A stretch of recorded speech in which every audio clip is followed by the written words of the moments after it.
அனைவருக்கும் காலை வணக்கம். இங்குள்ள பெண்கள் அனைவருக்கும் மகளிர் தின நல்வாழ்த்துக்கள்.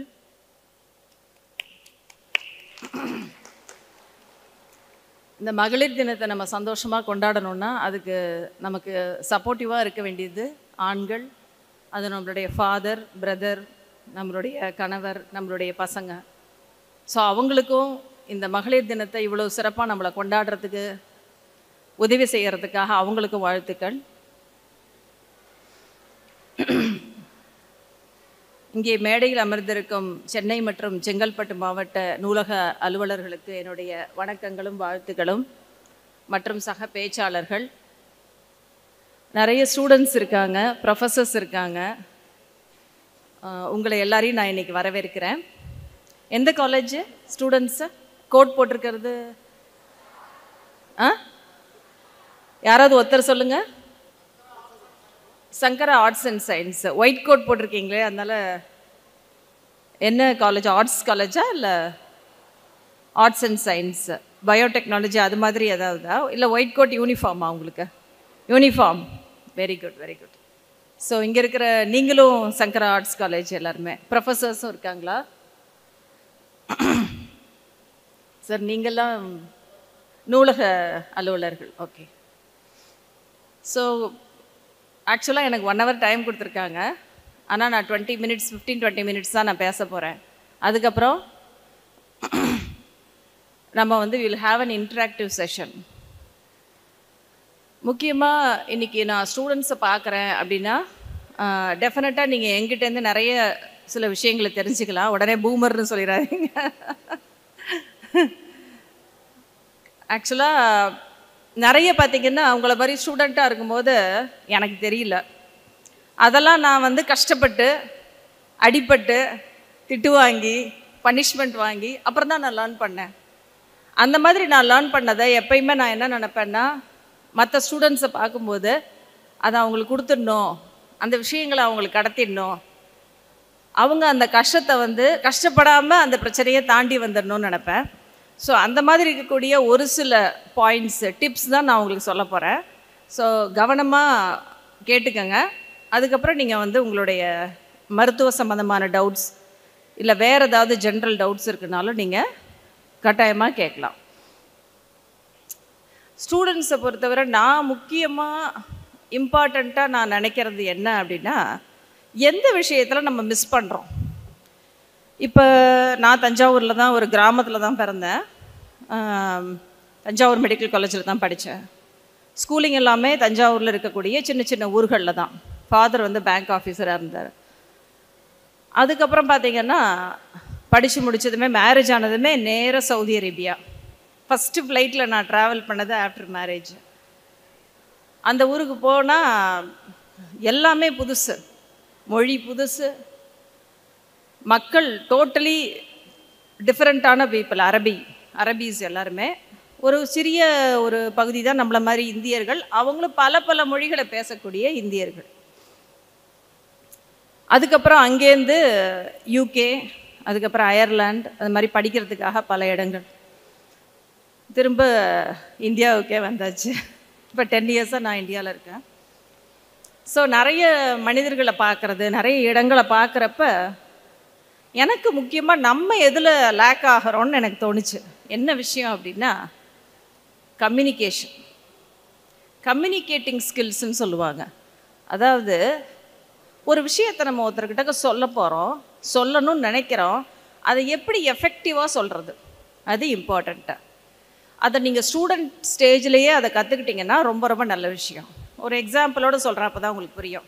இப்போ நான் டாக்டர்ன்றதுனால என்கிட்ட ஒரு பேஷண்ட்டு ஃபோனில் பேசுவாங்க. ஏற்கனவே வந்துட்டு போயிருப்பாங்க. அவங்களுக்கு ஏதோ ஒரு சந்தேகம் இருக்கும், அதுக்காக ஃபோனில் பேசுவாங்க. மேடம் நான் தான் பேசுகிறேன். ஃபஸ்ட்டு ஃபோனில், மேடம் நான் தான் பேசுகிறேன், சொல்லுமா. நான் போன வாரம் வந்திருந்தேன் மேடம். சொல்லுமா. நீங்கள் தான் மெடிசன் கொடுத்தீங்க. சரிம்மா. அந்த டெஸ்ட் எடுத்தோம் மேடம். சரிம்மா. அந்த ரிசல்ட் வந்துருச்சா மேடம்? இவ்வளோ தான் கேட்பாங்க. எனக்கு இதில் ஏதாச்சும் புரியுமா சொல்லுங்கள்? எந்த இடத்துலையுமே அவங்க யார் என்ன என்ன எதுக்கு வந்தாங்க எதுவுமே எனக்கு தெரியாது. ஆனால் கடைசியாக கொஸ்டின் மட்டும் கரெக்டாக கேட்பாங்க. அந்த டெஸ்ட் எடுத்தோம், அந்த டெஸ்ட்டோட ரிசல்ட் வந்துருச்சா. ஸோ அப்போ இந்த இடத்துல எப்படி கேட்டிருக்கணும் அவங்க, எப்படி பேசியிருக்கணும் அவங்க, நீங்கள் சொல்லுங்கள். எப்படி பேசியிருக்கலாம், இதை எஃபெக்டிவாக இதை எப்படி பேசியிருக்கலாம், உங்களை தான் சொல்லுங்கள். இது going to be a discussion only. நானே பேசிகிட்டு இருந்தேன்னா நானே தூங்கி போயிடுவேன். அது 3 மணி நேரம் அங்கேருந்து ட்ராவல் பண்ணி வந்ததில்ல. எப்படி அழகாக கேட்டிருக்கலாம் இந்த விஷயத்த. பேர் சொல்லியிருக்கணும், எதுக்காக வந்தாங்கன்னு சொல்லியிருக்கணும், பேர் சொல்லியிருக்கணும். ஸோ ஃபஸ்ட்டு இன்ட்ரொடக்ஷன்னாலும் புரிகிற மாதிரி இன்ட்ரடியூஸ் பண்ணணும். இப்போ இதே பேஷண்ட்டு உட்காந்துக்குங்க, ஃபோனில் சொல்லுவாங்க, மேடம் நான் சூர்யா பேசுகிறேன் மேடம்.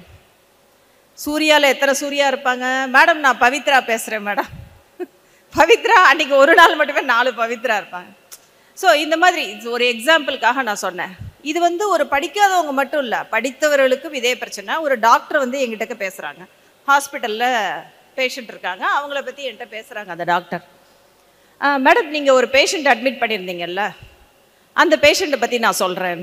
சொல்லுமா, எங்கேருந்துமா பேசுகிறேன்னா? பேஷண்ட்டுக்கு பக்கத்துலேருந்து தான் மேடம் பேசுகிறேன். ஸோ நான் எங்கேருந்து பேசுகிறேன்னு கேட்டது எந்த ஹாஸ்பிட்டல்லேருந்து யார் பேசுகிறாங்க. ஏன்னா எனக்கு நிறைய ஹாஸ்பிட்டல் போகிறதுனால தெரியல அவங்க யார் பேசுகிறாங்க, எதுக்கு எங்கேருந்து கூப்பிடுறாங்க, எதுவும் தெரில. ரொம்ப வருத்தமாக இருந்தது. ஏன்னா டாக்டர், குவாலிஃபைட் டாக்டர் ஒர்க் பண்ணுறாங்க. ஸோ அவங்க மேலே நான் தப்புன்னு சொல்லலை, இதுதான் நம்ம லேக் பண்ணுறோம். இதை நான் எப்போ புரிஞ்சுக்கிட்டேன்னா, நான் வெளிநாட்டுக்கு போய் அங்கே போய் நான் கம்யூனிகேஷன் எனக்கு தெரியாதப்போ தான் நான் இதை புரிஞ்சுக்கிட்டேன். ஸோ இந்த ஒரு பாயிண்ட்டை நீங்கள் எல்லோரும் ஞாபகம் வச்சுக்கோங்க. எப்பயுமே ஃபோனில் பேசுகிறோம் இல்லை நேரில் பேசினா கூட எழுத்தாப்பில் இருக்கிறவங்களுக்கு புரிகிற மாதிரி முதல்ல நம்மளை இன்ட்ரடியூஸ் பண்ணணும். அப்போ தான் அவங்க கவனம் நம்ம மேலே வரும். ஃபஸ்ட்டு அவங்க கவனத்தை அட்ராக்ட் பண்ணிவிட்டு அப்புறமா நீங்கள் என்ன சொல்லணுமோ சொன்னீங்கன்னா உங்களுக்கு என்ன விஷயம் ஆகணுமோ அந்த விஷயம் நடக்கும். ஒரு காரியம் நடக்கணுன்ட்டு தானே நம்ம ஒருத்தர்கிட்ட சொல்கிறோம். ஸோ இந்த கம்யூனிகேஷன் ஸ்கில்ஸ் யார் நல்லா இருக்காங்களோ அவங்க ஒன்றும் பெஸ்ட்டாக படிக்கிறோன்னு தேவையில்லை, சுமாராக படிச்சிருந்தா கூட சூப்பராக வருவாங்க. ஓகேயா? ஸோ இது ஒன்று நான் உங்களுக்கு முக்கியமாக சொல்லணும்னு நினைக்கிறேன். இன்னொன்று, எப்பயுமே இந்த கம்யூனிகேஷனில் இன்னொரு இம்பார்ட்டன்ட் விஷயம் என்னென்னா, நம்ம என்ன சொல்ல வரோன்றதை நம்ம மைண்டில் வச்சுடுவோம், போவோம் அவங்க கிட்டக்க. அந்த பர்சன் என்ன மைண்ட் ஸ்டேட்டஸில் இருக்காங்க, எதில் இருக்காங்க, எதையும் பார்க்க மாட்டோம். உங்கள் ப்ரொஃபஸர்கிட்டயே போகிறீங்க, ஏதோ ஒன்று சொல்லணும்னு நினைக்கிறீங்க, நேராக உள்ளே போவீங்க. அவங்க மேடம் ஏதோ ஒரு டென்ஷனில் இருப்பாங்க, ஏதோ ஒரு முக்கியமானதை செக் பண்ணி சொல்லுங்கன்னு சொல்லியிருப்பாங்க, அதுக்காக தேடிக்கிட்டு இருப்பாங்க. உங்களுக்கு அது தெரியாது. நீங்கள் போய் மேடம் நீங்கள் போன வாரம் இது சொன்னீங்க, அதை நான் சரி பண்ணி எடுத்துகிட்டு வந்துட்டேன், இப்போ எனக்கு உடனே இப்போ இதை திருத்தி மார்க் போடுங்க, இதை என்டர் பண்ணுங்கள். அந்த பர்சன் கோவம் வருமா வராதா? நீங்கள் தப்பு பண்ணலை, ஆனால் அவங்க இருக்கக்கூடிய சிச்சுவேஷன் அந்த மாதிரி இருக்குது. அப்படி இருக்கப்ப எப்பயுமே ஒரு இடத்துக்கு போகிறோம், ஒன்று வேணும், ஒன்று செய்ய போகிறோன்னா, நான் உங்களுக்கு புரியறதுக்காக இந்த எக்ஸாம்பிள் சொன்னேன். அடுத்த பர்சன் என்ன நிலமையில் இருக்காங்க, என்ன பண்ணிகிட்டு இருக்காங்க, அதை முதல்ல ஒரு ஃபியூ செகண்ட்ஸ் நிதானிச்சுட்டு ஃபஸ்ட்டு உங்களை இன்ட்ரடியூஸ் பண்ணுங்கள். அந்த பர்சன் சொல்லுவாங்க, நான் இந்த மாதிரி பிஸியாக இருக்கேம்மா, ஒரு 10 நிமிஷம் கழிச்சு வாம்மா, அரை மணி நேரம் கழிச்சு வாம்மா. அதை முதல்ல அக்செப்ட் பண்ணிவிட்டு அப்புறமா தான் நம்மளுடைய ஒர்க்குக்கு போகணும். ஸோ இதெல்லாமும் கம்யூனிகேஷன் ஸ்கில்ஸ் தான். இதெல்லாம் யார் கரெக்டாக பண்ணுறாங்களோ, அகெயின் நான் அதே தான், சுமாராக படிக்கிறவங்களா இருந்தால் கூட இந்த விஷயங்களில் யார், அதான் ஸ்ட்ரீட் ஸ்மார்ட்னு சொல்லுவாங்க. ஸ்ட்ரீட் ஸ்மார்ட்னா என்ன? ஸ்ட்ரீட் ஸ்மார்ட் அப்படின்னு ஒரு வார்த்தை சொல்லுவாங்க. என்ன அர்த்தம் அதுக்கு? ஸ்ட்ரீட் ஸ்மார்ட்னா என்ன அர்த்தம்? பின்னாடி டிராகன் மாதிரி இருக்காரு ஒருத்தர், அவர் நீங்கள் தான். ஸ்ட்ரீட் ஸ்மார்ட்னா என்ன அர்த்தம்? நமக்கு தேவையான விஷயத்த கரெக்டாக அந்த இடத்துல தெரிஞ்சு வச்சுக்கிறது. உட்காந்துக்கங்க. ஸோ அவங்க தான் ஸ்ட்ரீட் ஸ்மார்ட்டு. ஒருத்தர் எல்லாமே நல்லா படிச்சிருப்பாங்க, எல்லாமே நல்லா தெரிஞ்சிருக்கோம், ஆனால் அந்த இடத்துல அதை எப்படி அந்த வேலையை செய்ய வைக்கிறதுன்னு தெரியாது. என்ன பிரயோஜனம்? ஒரு பிரயோஜனமும் கிடையாது. ஓகேயா? ஸோ இந்த ஸ்ட்ரீட் ஸ்மார்ட் அப்படின்றது அந்த இடத்துல யாருக்கிட்ட போய் கேட்டு அந்த வேலையை எப்படி செய்ய வைக்கணுன்றது தெரிஞ்சுக்கிறது. அதுக்கு முக்கியம் அகெயின் கம்யூனிகேஷன் தான் ரொம்ப ரொம்ப இம்பார்ட்டன்ட். நான் ஆக்சுவலாக இன்றைக்கி நம்ம வெயிட் ரிடக்ஷனை பற்றி கொஞ்சம் பேசலாம்னு நினச்சிட்டு வந்தேன், ஆனால் யாருமே குண்டா இல்லையே, எல்லாருமே ஒல்லியாகவே இருக்க மாதிரி தெரியுறாங்க என் கண்ணுக்கு. ஆக்சுவலாக சென்னையில் பார்த்தீங்கன்னா மேபி இந்த ஊரில் இருக்கவங்கலாம் நல்லா ஹெல்த்தி ஃபுட்டாக சாப்பிட்டு நிறைய நடந்து ஒல்லியாக இருக்காங்கன்னு நினைக்கிறேன். சென்னையில் பார்க்குறப்ப நான் இந்த ஒரு விஷயத்தை நான் ரொம்பவே 1-2 பேர் கொஞ்சம் ஹையர் பிஎம்ஐயில் இருக்காங்க, அப்படியே ஒளிஞ்சிக்கிற மாதிரி தெரியுது. ஸோ சென்னையில் பார்க்குறப்ப நான் நிறைய ஓவர் வெயிட் ஒபிசிட்டி இருக்கிறவங்கள தான் நான் நிறைய பேரை பார்க்குறேன். ஸோ அப்போ எப்படி நம்ம இந்த ஒபிசிட்டி இந்த குண்டுலேருந்து எப்படி தப்பிக்கிறது? ஃபஸ்ட்டு என்ன பண்ணணும்? அதுக்கு ஃபஸ்ட்டு என்ன பண்ணணும் நீங்கள் சொல்லுங்கள். அழகாக சாரி கட்டிட்டு வந்திருக்கீங்க.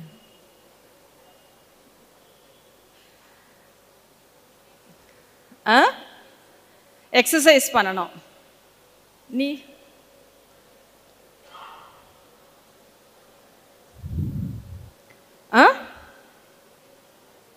புரியலையே சத்தமா? ஹெல்த்தி ஃபுட்டாக சாப்பிட்ணும். ஆனால் நான் என்ன தெரியுமா சொல்வேன், ஃபஸ்ட்டு வெயிட் ஏறாமல் இருக்கணும். வெயிட் ஏறினீங்கன்னா தான் அதை எப்படி இறங்குறதுன்ற பிரச்சனை வரும்.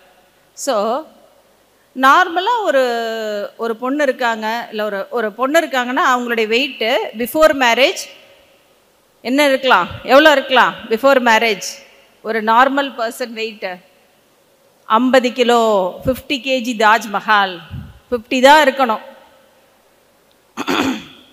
50 தாண்டி 60 அதை தாண்டி எப்போ போகலான்னா only after marriage, pregnancy, delivery, அவங்க தான் அதில் அலவுடு. ஒரு பெண்மணி ஒரு 40+ அவங்க வந்து லெஸ் தென் 70க்கு மேலே போகக்கூடாது, 70க்கு கீழே தான் இருக்கணும். ஸோ இது வந்து நான் சொல்கிறது ஒரு ஜென்ரல் எல்லாருக்கும் கொடுக்கக்கூடிய ஒரு லைன். ஸோ உங்கள் வெயிட்டு மேக்ஸிமம் 50+ இருக்க மாதிரி பார்த்துக்கோங்க. ஆஃப்டர் மேரேஜ் இல்லை உங்கள் மதர் இருக்காங்கன்னா மதர் வந்து 70 விட அதிகமாகாமல் பார்த்துக்கோங்க. இது லேடிஸ்க்கு. ஜென்ஸ்க்கு எப்பயுமே weight 70 to 80 is ideal weight ஜென்ஸுக்கு. இஃப் யூ ஆர் யங்கர் 60 கேஜியே போதும். காலேஜில் படிக்கிற காலத்தில் 60 கேஜி போதும். அதுக்கப்புறம் வந்து 70 to 80 is a healthy wait. So அப்போ குண்டாகாமல் இருக்கணும்னா ஃபஸ்ட்டு என்ன பண்ணணும்? ஃபஸ்ட்டு வெயிட் ஏறாமல் பார்த்துக்கணும், அதுதான் ஃபஸ்ட்டு.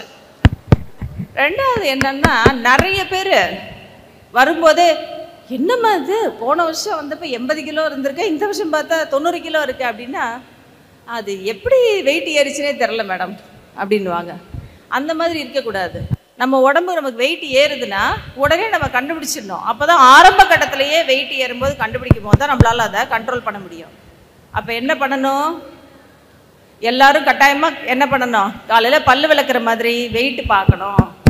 வெயிட் பார்க்குற மெஷினில் தான் காலையில் ஃபஸ்ட்டு குட் மார்னிங் சொல்லணும். அந்த மிஷினுக்கு தான் குட் மார்னிங் சொல்லணும். இந்த வெயிட்டுன்ற விஷயம் ரொம்ப ரொம்ப இம்பார்ட்டண்ட். இப்போ இருக்கிற காலகட்டத்தில் ஹெல்த் சைடில் ப்ரிவென்டிவ் மெடிசன், அதாவது வருமுன் காப்போம். அதுக்கு முக்கியமாக நீங்கள் செய்ய வேண்டியது ஒன்று என்ன அப்படின்னா, எடையை அளவாக வைத்து கொள்ளுதல். அதுதான் வருமுன் காப்போம். எனக்கு வந்து கொலஸ்ட்ரால் வரக்கூடாது, எனக்கு பிபி வரக்கூடாது, எனக்கு சுகர் வரக்கூடாது, எனக்கு மூட்டு வலி வரக்கூடாது. இது எல்லாத்துக்கும் ஒரே ஒரு வழி இருக்குது. என்ன வழி? வெயிட் ஏறாமல் இருக்கிறதுக்கு. நம்மளுடைய எலும்பு மேலே ஒரு 50 கிலோ 60 கிலோ வைக்கலான்னா நம்ம அது மேலே 80 கிலோ தூக்கி வச்சா என்ன ஆகும்? ஆட்டோமேட்டிக்காக எலும்பு தேய ஆரம்பிச்சிடும். ஸோ இன்றைக்கி முக்கியமான ஒரு ஹெல்த் டிப்பாக இதை எடுத்துகிட்டு போங்க, வெயிட்டு ஏறாமல் இருக்கிறது. அதே மாதிரியே நான் லேடிஸ்க்கு ஒரு சில விஷயங்கள் நான் எப்போயுமே சொல்லணும்னு நினைப்பேன். நிறைய பேரை தினைக்கு பார்க்குறோம் இல்லையா? அப்போ நிறைய பேர் பார்த்திங்கன்னா தேவையில்லாமல் நிறைய விஷயங்களை போட்டு தலையில் போட்டு அப்படியே குழப்பிட்டு எப்போதும் யோசிச்சுக்கிட்டு அதையே நினச்சிக்கிட்டு இந்த மாதிரிலாம் இருப்பாங்க. சீரியல் யார் யார் பார்க்குறீங்க? சீரியல் பார்க்குறீங்களா? யார் யார் பார்க்குறீங்க? கை தூக்குங்க. சீரியல் பார்க்குறவங்க, உண்மையை சொல்கிறாங்க ஒருத்தங்க. சீரியல் பார்க்குறவங்க ஆக்சுவலாக 2 பேர் தான் பார்க்குறீங்களா? மற்றவங்களாம் சீரியல் பார்க்குறதே இல்லையா? தமிழ் சீரியல் பார்க்கல, கொரியன் சீரியல் பார்க்குறீங்களா? ஸோ சீரியலில் வர்ற அந்த ஒரு குடும்ப சூழ்நிலை எப்பயுமே பார்த்தா யாராவது ஒருத்தர் சதி பண்ணிக்கிட்டே இருப்பாங்க. அது மாதிரியான ஒரு சூழ்நிலை எந்த வீட்லையாவது இருக்குமா? நீங்களே சொல்லுங்கள், உண்மையை சொல்லணும். எந்த வீட்லையாவது எல்லாரும் பர்ஃபெக்டாக ட்ரெஸ் பண்ணிவிட்டு சதி பண்ணிக்கிட்டே இருப்பாங்களா? அவங்களுக்கு இது நடக்கக்கூடாது, இவங்களுக்கு இது நடக்கக்கூடாது, டெஃபினட்டாக கிடையாது. ஸோ சீரியல்ன்றது டோட்டலி ஒரு பொய்யான ஒரு சிச்சுவேஷனை காமிக்கிறது தான். ஆனால் நிறைய பேர் என்ன பண்ணுறாங்கன்னா, அந்த சீரியலை பார்த்துட்டு அவங்க மைண்டுக்குள்ளே ஆட்டோமேட்டிக்காக போயிடும். அப்போ ஒருத்தர் வந்து இப்போ ஃபோன் அடிக்கிறோம், ஒருத்தருக்கு ஃப்ரெண்டுக்கு ஃபோன் அடிக்கிறோம், இல்லை யாரோ ஒருத்தருக்கு ஃபோன் அடிக்கிறோம், நமக்கு ஒரு முக்கியமான ஒரு தேவை இருக்குது அந்த நேரத்தில், ஏதோ ஒரு விஷயம் சொல்லணும்னு நினைக்கிறோம், இல்லை ஏதோ நமக்கு ஒரு இரிட்டேஷன் இருக்குது பேசணும்னு நினைக்கிறோம். அவங்க வந்து ஃபோன் எடுக்கலை. உடனே என்ன தோணும்? நமக்கு என்ன தோணும் அந்த நேரத்தில்? யாரு கேட்கலாம் இந்த கொஸ்டினா? பின்னாடி நீங்க தான், உங்களை தான். நம்ம ஒருத்தருக்கு ஃபோன் அடிக்கிறோம், ஃபோன் எடுக்கல அவங்க. அப்ப நீங்க என்ன நினைப்பீங்க? சொல்லுங்க சொல்லுங்க சொல்லுங்க, தைரியமா சொல்லுங்க. நான் சாதாரண கொஸ்டின் தானே கேட்கிறேன், உங்க பாடத்துல இருந்தா கேட்கிறேன். ஏதாச்சும் கொஞ்சம் கோவமா ரியாக்ட் பண்ணுவோம். கொஞ்சம் கோவம் வரும். கொஞ்சம் கோவம் வரும். சூப்பர். அப்புறம் என்ன, இத்தனை தடவை ஃபோன் பண்ணியிருக்கோம், ஒரு ரியாக்ஷனும் காணும். இவ்வளோதான் இவங்க நம்மள பார்க்குறாங்களா? இவ்வளோ நாள் நான் வந்து உனக்கு இவ்வளோ ஃப்ரெண்டு அவ்வளோ ஃப்ரெண்டுன்னு பேசினாங்க, ஒரு ஃபோனை கூட எடுக்க மாட்டேங்கிறாங்களேன்னு தோணும். சூப்பர். ஸோ நீங்கள் ஃபோன் அடிக்கிறீங்க, அவங்க ஃபோன் எடுக்கலை, அவங்க என்ன பண்ணுறாங்க, எதுவுமே தெரியாது. ஆனால் இங்கே பாருங்கள் என்னென்னலாம் தோணுது பாருங்கள். பர்பஸாக தான் ஃபோன் எடுக்கலை, வேறுட்டே ஃபோன் எடுக்கலை, ஏன் நம்பரை பார்த்து தான் ஃபோன் எடுக்கலை. இதுதான் தேவையில்லாத திங்கிங்கிறது. இதே நேர்மறையாக நம்ம திங்க் பண்ணணும்னு வச்சுக்கோங்க. ஒருத்தங்க ஃபோன் அடிக்கிறோம், அவங்க எடுக்கலைன்னா நேர்மறையாக இதை திங்க் பண்ண, இதுதான் நார்மல் திங்கிங். இப்போ அவங்க சொன்னது பர்ஃபெக்ட், நார்மலாக நம்ம இப்படி தான் திங்க் பண்ணுவோம். நேர்மறையாக இதை நினைக்கிறீங்க அப்படின்னா எப்படி நினைப்பீங்க? நீங்கள் சொல்லுங்கள். நீங்கள் தான். எஸ். இதே நேர்மறையாக நல்லா கொஞ்சம் யோசிச்சு சொல்லுங்க, எப்படி நினைப்பீங்க ஃபோன் எடுக்கலன்னா? சொல்லுங்க சொல்லுங்க, நீங்க சொல்லுங்க. ஃபோன் இது வாங்கிக்கோங்க, மைக் வாங்கிக்கோங்க.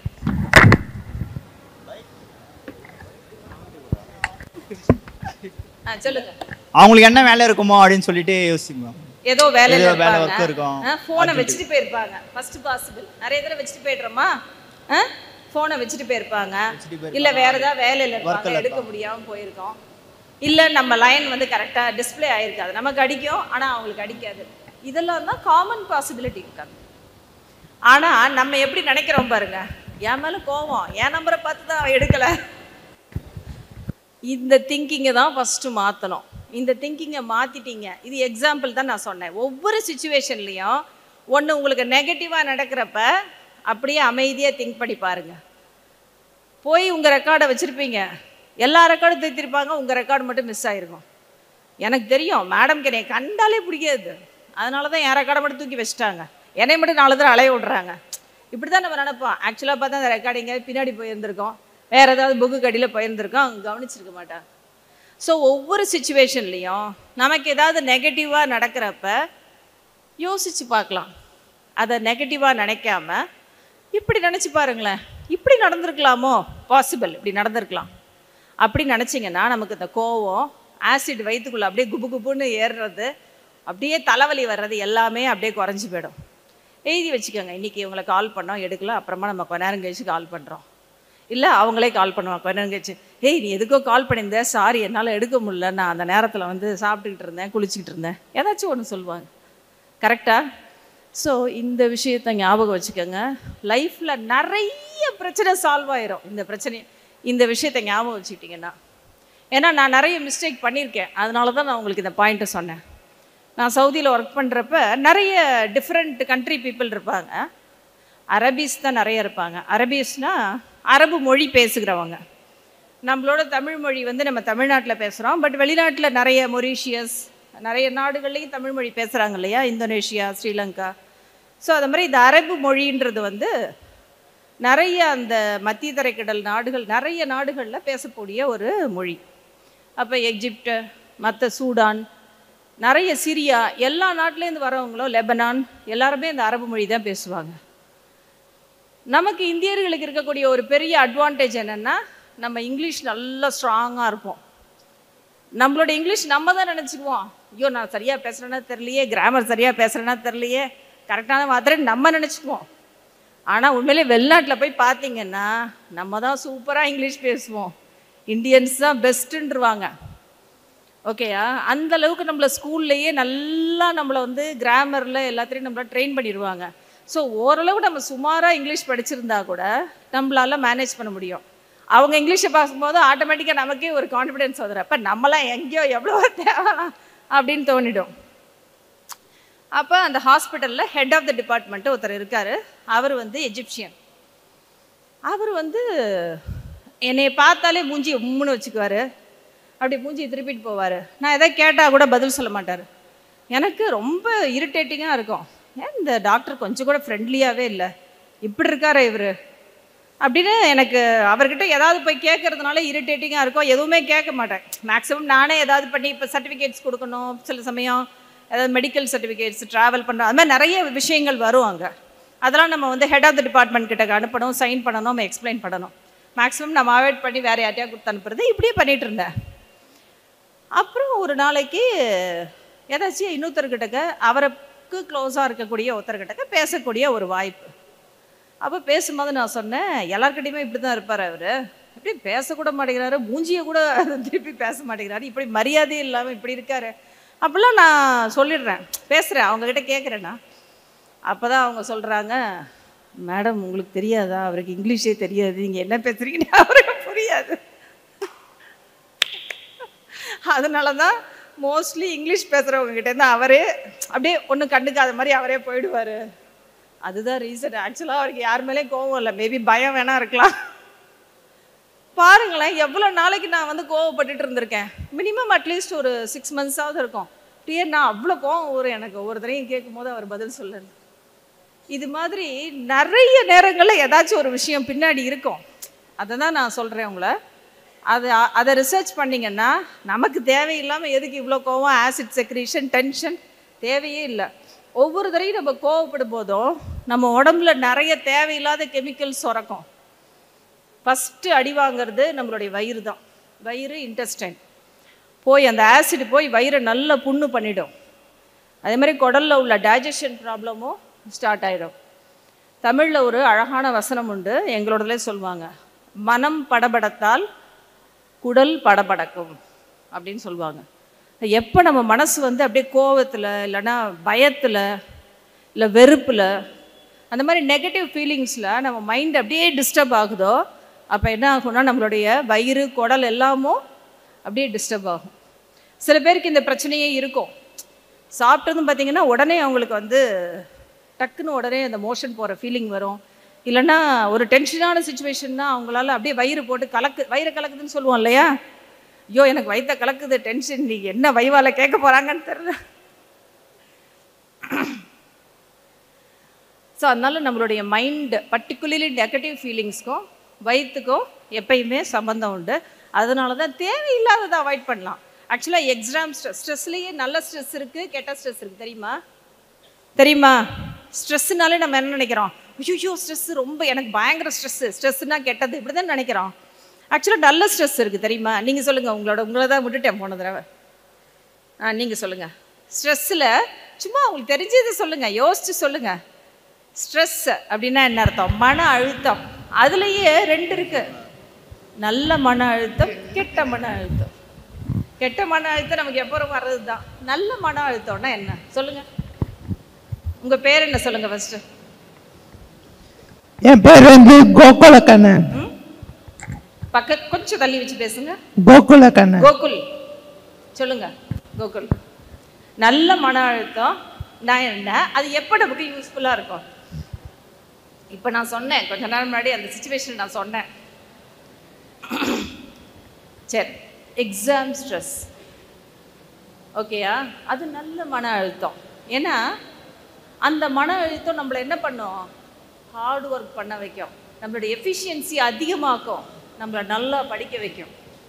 அதே அந்த எக்ஸாமுக்கு முன்னாடி இருக்கிற அந்த 4-5 நாள் பார்த்திங்கன்னா நம்ம 100% ஃபுல் எஃபர்ட் போடுவோம், ஃபுல் கான்சன்ட்ரேஷன் படிப்பில் இருக்கோம், நல்லா படிப்போம், ஃபுல் ஃபோக்கஸ் அப்போ அப்படியே அந்த எக்ஸாம் மேலே இருக்கும். இது நல்ல மன அழுத்தம். என்ன சாப்பிட்டோம், தூங்கணுமா, மொபைல் எடுக்க கூட நேரம் இல்லை, வாட்ஸ்அப் பார்க்க நேரம் இல்லை, ஃபேஸ்புக் பார்க்க நேரம் இல்லை. அந்த 3-4 ஹவர்ஸ் 3-4 டேஸ் பார்த்தீங்கன்னா அப்படியே நம்மளை அதுலேயே வச்சுருக்கோம், அந்த எக்ஸாமுக்குள்ளேயே வச்சுருக்கோம். அது குட் ஸ்ட்ரெஸ், அது தேவை. அந்த குட் ஸ்ட்ரெஸ் வந்து நம்மளுடைய எஃபிஷியன்சியை அதிகப்படுத்தும். அது மாதிரி ஏதோ ஒரு டார்கெட், ஏதாச்சும் ஒரு டார்கெட் இருக்குது. இப்போ ஒர்க் பண்ணுறவங்களுக்கு வந்து ஏதோ ஒரு டார்கெட் இருக்குன்னா அது ஒரு நல்ல ஒரு இன்ட்ரெஸ்டிங்கான டார்கெட். அதுக்கு மேலே அதை செய்யும் போது நமக்கு மேலே முன்னேற்றம் வரும்னா இட்ஸ் அ குட் ஸ்ட்ரெஸ். ஓகேயா? உட்காந்து கோகுல் உட்காந்து. ஸோ இந்த மாதிரி நம்ம நிறைய விஷயம். இன்னைக்கு காலையில் யாராவது சாப்பிட்டு வந்தாங்க, யாராவது சாப்பிடாம வந்தீங்க? கரெக்டாக கை தூக்குங்க. இல்லை இங்கே வந்து சாப்பிட்டீங்களா? சாப்பிடாம வந்தது யாரு? அப்பா எத்தனை பேர் இன்னும் சாப்பிடலையா? ஏன் மார்னிங் பிரேக்ஃபாஸ்ட் சாப்பிடல? ஏன் பிரேக்ஃபாஸ்ட் சாப்பிடல? அழகா இருக்கீங்க நீங்க தான். சொல்லுங்க. டைம் இல்லை. அந்த பக்கம் யாரோ சாப்பிடாம வந்தது யாரு? ஏன் சாப்பிடல? ஏன் சாப்பிடல? சமைக்கலையா? யார் கை தூக்குறாங்களா? சாப்பிடாம வந்தது ஏன் சாப்பிடல? ஏன் சாப்பிடலன்னு கேட்டதுக்கு எதுக்கு இவ்வளோ பயம்? இவ்வளோ மைக்கு யாரும் வாங்கி பண்ணிடுறாங்க? அங்கே பின்னாடி ஒருத்தர் யாரோ சாப்பிடலன்னு சொன்னீங்களே, ஏன் சாப்பிடல? சாப்பாடு நல்லா இல்லையா? பிடிக்கலையா? ஏதாவது ஒரு ரீசன் சொல்லுங்க, ஏன் சாப்பிடல? ஒருத்தர் கேமரா பின்னாடி நல்லா ஒளிஞ்சிக்கிட்டாங்க, அவங்க தான் கை தூக்குனாங்களா? சொல்லு பாப்பா, சொல்லிட்டா சொல்லு. லாங்ல இருந்து வரோம், டைம் இல்லை. டைம் இல்லை. பிரேக்ல வந்தா சாப்பிடுவோம். பிரேக்ஃபாஸ்ட் சாப்பிடல. ஏன்னா நம்ம பிரேக்ஃபாஸ்ட்டை மதிக்கிறது இல்லை. டைம் இல்லைன்றதுலாம் இம்பார்ட்டன்ட் இல்லை. அழகாக மணி முதக்குன்னு மேட்சாக போடுறதுக்கு டைம் இருக்கு. சாப்பிட மட்டும் டைம் இல்லாமல் போகுமா? ஏன் டைம் இல்லைன்னா அதுக்கு நம்ம முக்கியத்துவம் கொடுக்கறது இல்லை. பிரேக்ஃபாஸ்ட்டை மதிக்கிறதே கிடையாது. ஏன் அதுக்கு பேர் பிரேக்ஃபாஸ்ட்? உங்கள் பேர் என்னடா? ஜெய்ஸ்ரீ. ஜெய்ஸ்ரீ என் பேர் தானா? இனிமேல் நீ கரெக்டாக பிரேக்ஃபாஸ்ட் சாப்பிட்ற. நான் இன்னைக்கு சொல்கிறேன். பிரேக்ஃபாஸ்ட்னு ஏன் அதுக்கு பேர்? நீங்கள் சொல்லுங்கள். நீங்கள் தான் நல்லா கவனிக்கிறீங்க. Very good. ஏன் அதுக்கு பிரேக்ஃபாஸ்ட்னு ஏன் பேர்? பிரேக்ஃபாஸ்ட்னு ஏன் பேர்? அதோட எக்ஸ்பேன்ஷன் என்ன, இல்லை எக்ஸ்பிளனேஷன் என்ன? ஏன் பிரேக்ஃபாஸ்ட்னு சொல்கிறோம்? Break the fast. சொல்லுங்க. பேர் என்ன? மிதுரா மேம். மதுரா? மிதுரா. மிதுரா. மிதுரா. மிதுனாவா?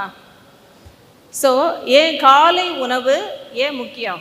முதல்வர் இப்போ எல்லாருக்கும் குழந்தைங்களுக்கு கட்டாயமாக காலை உணவு சாப்பிடணும் அப்படின்னு போட்டிருக்காரு. காலேஜுக்கெலாம் கிடையாதோ, ஸ்கூலுக்கு மட்டும்தானே? ஆமாம் மேம், ஸ்கூல் மட்டும்தான். அதை வந்து முதல்வருக்கு ஒரு கோரிக்கையாக வைக்கலாம். காலேஜ் பசங்களுக்கும் காலையில் மார்னிங் பிரேக்ஃபாஸ்ட். அதை விட முக்கியம் வந்து working ladies. 99% of the time பார்த்திங்கன்னா அவங்க வீட்டில் எல்லாருக்கும் எல்லாம் செஞ்சு வச்சுட்டு காலைல சாப்பிடாம வருவாங்க. ஏன்னா நம்ம பிரேக்ஃபாஸ்ட்டை மதிக்கிறதும் இல்லை, அதுக்கு முக்கியத்துவம் தர்றது இல்லை. ஆக்சுவலாக ஹெல்த் ப்ராப்ளம் எல்லாம் அங்கேருந்து தான் நமக்கு ஸ்டார்ட் ஆகும். உட்காந்துக்கங்க. மிதுரா கொடுங்க. ஸோ பிரேக்ஃபாஸ்ட்டு ஏன் இம்பார்ட்டண்ட்? நம்ம உடம்பு நைட்டு ஃபுல்லாக ஃபாஸ்டிங்கில் இருக்குது. அஃப்கோர்ஸ் ஐ அஸ்யூம் நைட்டு ஃபுல்லாக ஃபாஸ்டிங்கில் இருக்கீங்கன்னு. இல்லை நான் 2 மணி வரைக்கும் சாப்பிட்டுக்கிட்டு இருப்பேன், 2 மணிக்கு தான் ஃபேஸ்புக்கை மூடுவேன், அது வரைக்கும் நான் உள்ளே போயிட்டே இருக்கேன் ஏதாவது. அப்படியா? அப்படின்னாலும் அது தவறான பழக்கம்தான். நைட்டு 11 மணி இந்த சிண்ட்ரெல்லாவில் டங் டங்குன்னு ஒரு பெல் அடிக்கும்ல, அந்த மாதிரி 11 மணிக்கு பெல் அடிக்கும் போது என்ன ஆகும் தெரியுமா? வயிற்றில் இருக்கிற உள்ளே இருக்கிற எல்லா உறுப்புகளும் ஷட் டவுன். கல்லீரல், ஸ்ப்ளீன், மண்ணீரல், பெருகுடல், சிறுகுடல் எல்லாம் ஷட் டவுன் ஸ்டேஜுக்கு போக ஆரம்பிச்சிடும். அதுக்கப்புறம் நீங்கள் என்ன போட்டாலும் வயிற்றுக்குள்ளே ஸ்டமக் வந்து ஒரு பேக், இறைப்பை, நீங்கள் போடுறதெல்லாம் அதுக்குள்ளே உட்காந்துருக்கும். ஜீரணம் ஆகாது, டைஜஷன் ஆகாது. எப்போ டைஜஸ்ட் ஆகும் தெரியுமா? காலையில் 4 மணிக்கு தான் திரும்ப ஓப்பன் பண்ணோம். பிரம்ம முகூர்த்தம்னு சொல்கிறோம் இல்லையா, 4லேருந்து 6. அதை 4 o'clock தான் திரும்ப வயிறு ஸ்டார்ட் ஆகும் ஒர்க் பண்ணுறதுக்கு. அந்த 11லேருந்து மார்னிங் 4 எல்லாம் ஷட் டவுனில் இருக்கும். அந்த டைம் வயிற்றுக்குள்ளே எதுவும் போடக்கூடாது. போட்டோன்னா இட் வில் பிகம் பாய்சன். ஏன்னா அது டைஜஸ்ட் ஆகாது. சும்மா அப்படியே வாஷிங் மிஷினில் போட்டு வச்ச துணியாட்டம் ஊறிட்டு கிடக்கும். ஸோ அதனால் மிட் நைட்டில் சாப்பிட்ற பழக்கம் நல்லதில்லை. இது பூமர் அட்வைஸாக இருந்தாலும் எனக்கே நான் நிறைய நைட் டியூட்டிஸில் நமக்கு வேறு வழி இல்லை, பிஸியாக இருக்கப்போ பசிச்சுதுன்னா வேறு வழி இல்லை, சாப்பிட்லாம், இட்ஸ் ஓகே. பட் இதே பழக்கமாக இருக்கக்கூடாது. நான் வந்து ஃபேஸ்புக் பார்த்துக்கிட்டே சாப்பிட்டுக்கிட்டே ஃபேஸ்புக் பார்ப்பேன், நான் வந்து மேட்ச் பார்ப்பேன் சாப்பிட்டுக்கிட்டே, இதெல்லாம் டெஃபினட்டாக கூடாது. இன்கேஸ் நீங்கள் பார்க்குறீங்கன்னா you should be ready to stay without eating 11 to 4. இந்த 4 o'clock எல்லாம் ஓப்பன் ஆகுது இல்லையா, வயிறு, கல்லீரல், மண்ணீரெல்லாம் ஓகே இன்னைய பொழுது ஸ்டார்ட் பண்ணுறோம் அப்படின்னு ஓப்பன் பண்ணோம். அப்போ எல்லா ஹார்மோன்ஸும் செக்ரேட் ஆகும். க்ரோத் ஹார்மோன், பிட்யூட்ரி தெரியும்ல, ராஜசுரப்பி, பிட்யூட்ரி கேள்விப்பட்டிருக்கீங்களா? Science, arts and science college தானே. பிட்யூட்ரி சுரப்பி தெரியும்ல, அதுக்கு பேர் என்ன? ராஜசுரப்பின்னு பேர். கரெக்டாக ஸ்டார்ட் பண்ணிடும். அன்றைக்கி வேணுங்கிற ஹார்மோன்ஸ் எல்லாம் அதுலேருந்து செக்ரேட் ஆக ஆரம்பிக்கும். அதில் digestive hormones, growth hormones, thyroid எல்லாமே இருக்கும். அந்த ஹார்மோன்ஸ் சுரக்கிறப்ப நமக்கு எனர்ஜி வேணும். அந்த எனர்ஜி எங்கேருந்து கிடைக்கும்? வயிற்றுக்குள்ளே நம்ம போடுற உணவுலேருந்து தான் கிடைக்கும். அதனால தான் morning breakfast is very very important. So அதனால தான் நான் நிறைய பேர்கிட்ட சொல்வேன், பல்லு தேக்காட்டி கூட பரவாயில்ல பிரேக்ஃபாஸ்ட் சாப்பிட்டுவாங்க. ஆக்சுவலாக நாங்கள் காலேஜில் படிக்கும்போது ஒரு நல்ல ப்ரொஃபஸர் இருந்தார். அவர் எப்போயுமே சொல்லுவார், உள்ள 7 o'clock ஓபி ஸ்டார்ட் ஆகிடும், உள்ள 7 o'clock என்டர் பண்ண இடத்துல நின்றுட்டு இருப்பார். சாப்பிட்டியா? காலைல சாப்பிட்லன்னா போய் கேன்டீனில் போய் சாப்பிட்டுட்டு வா, இங்கே உனக்காக எல்லா பாக்டீரியாவும் வெயிட் பண்ணிகிட்டு இருக்கேட்டுவார். ஏன்னா கவர்மெண்ட் ஹாஸ்பிட்டலில் பேஷண்ட் வந்துகிட்டே இருப்பாங்க. டியூபர்குலோசிஸ், காச நோய், அது எல்லா இடத்துலையும் இருக்கும் அந்த பாக்டீரியா. நான் உங்களை பயமுறுத்துறேன்னு நினைக்காதீங்க, அதுவும் மருத்துவமனைகள் அதிகமாக இருக்கும். யார் சாப்பிடாமல் வெறும் வயிற்றோடு இருக்காங்களோ டக்குன்னு வந்து பிடிச்சிரும். ஓகேயா?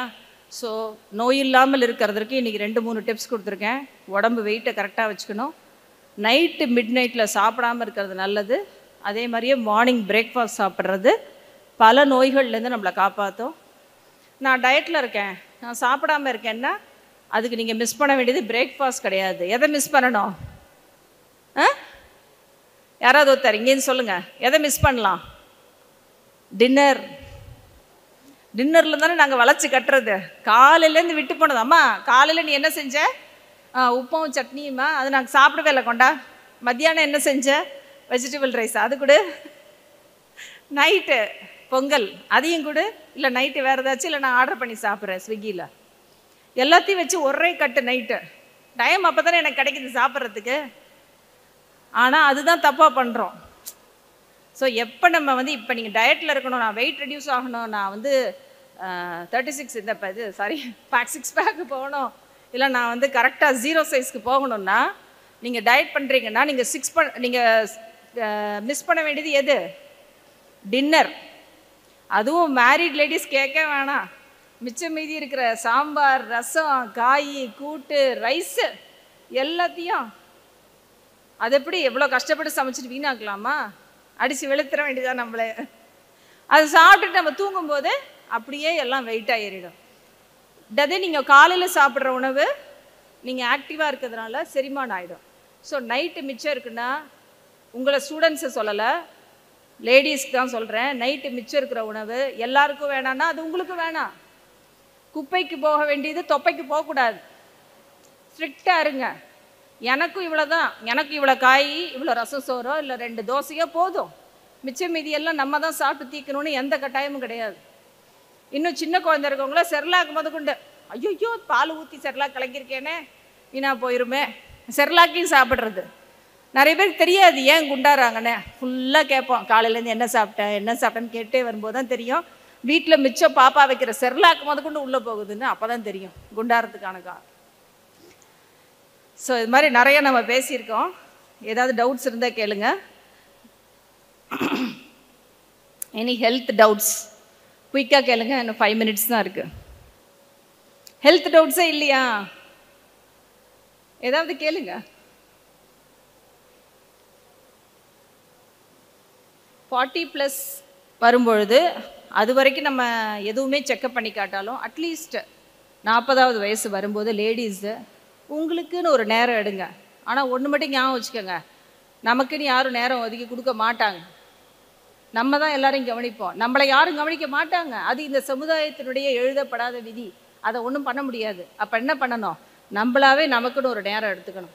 ஓகே 40+, ஏதாச்சும் ஒரு நோய் வந்தால் தான் போய் டாக்டரை பார்க்கணும்னு கிடையாது.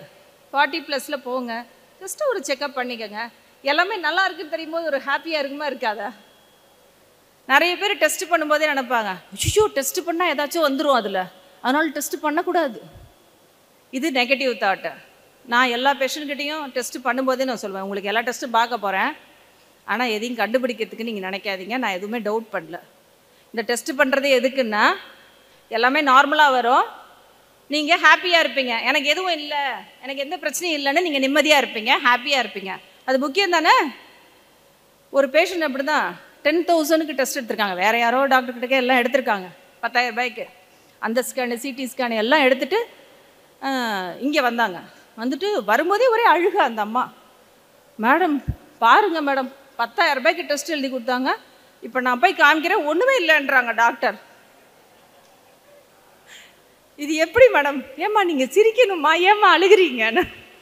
அது எப்படி மேடம் 10,000 ரூபாய்க்கு டெஸ்ட் எடுத்துருக்கோம்? நம்மளுடைய மென்டாலிட்டி எப்படி இருக்குது பாருங்கள். ஏதாச்சும் ஒரு டெஸ்ட் எடுத்தால் டாக்டர் ஏதோ நினைக்கிறாங்க, அந்த டெஸ்ட்டில் ஏதோ ஒன்று வரப்போகுது அப்படின்ற எதிர்பார்ப்பு எப்போதும் நமக்கு ஒரு தவறான எதிர்பார்ப்பு இருக்குது. ஆக்சுவலாக ரியலாக பார்த்தீங்கன்னா 100 பேருக்கு டெஸ்ட் எடுத்தால் ஒருத்தருக்கோ 2 பேருக்கோ தான் ஏதாச்சும் ஒரு அப்நார்மாலிட்டி வரும். மற்ற 99 பேருக்கும் நார்மலாக தான் இருக்கும். இதுதான் உண்மை. ஓகேயா? சரி, இந்த வாய்ப்பு கொடுத்ததற்கு அனைவருக்கும் நன்றி. முக்கியமாக டாக்டர் சங்கர சரவணன் ஐயா, சங்கர சரவணன் ஐயா அவர்கள். ஸோ தமிழில் வந்து எல்லா மருத்துவ புத்தகங்களையும் எல்லா புத்தகங்களையுமே மொழிபெயர்த்துட்ருக்காங்க. Engineering books, arts college books, medical books. So அந்த மாதிரி ஆப்ஸ்டெட்ரிக்ஸ்ன்ற மருத்துவம், மகளிர் மருத்துவம், மகப்பேறு மருத்துவத்தினுடைய புத்தகத்தை மொழிபெயர்க்கிறதுக்கான ஆப்பர்ச்சுனிட்டி எனக்கு கிடச்சிது. நான் அதை என்னுடைய ஒரு பெரிய பேராக நான் கருதுகிறேன். ஏன்னா எனக்கு தமிழ் என்னுடைய தாய்மொழியை ரொம்ப பிடிக்கும். பல வெளிநாடுகளுக்கு போகும்போது தான் என்னுடைய சில சமயம் என்னால் தமிழ் மொழியில் பேச முடியல, ஒரு நாள் முழுக்க வேறு லாங்குவேஜ்லேயே பேசிகிட்டே இருக்கும்போது யார்கிட்டையாவது தமிழில் பேச மாட்டோமா 2 வார்த்தைன்னு அப்படியே ஏங்கும் மனசு. அப்போ தான் தெரியும் நம்ம தாய்மொழி நமக்கு எவ்வளோ முக்கியம். எல்லா சாப்பாடு எல்லாமே கிடைச்சா கூட நம்ம தாய்மொழியில் பேசும்போது சந்தோஷமாக இருக்கும், ஹாப்பியாக இருக்கும், ரியலாக திருப்தியாக இருக்கும். ஸோ அதனால் நீங்கள் எல்லோரும் இன்னும் நல்லா படித்து இந்த ஆர்ட்ஸ் காலேஜ் இப்போ யூஜி பண்ணுறீங்களா? ஸோ இதுக்கு மேலே நிறைய படிக்கணும், பெரிய ஹைட்ஸை நீங்கள் எல்லோரும் ரீச் பண்ணணும்.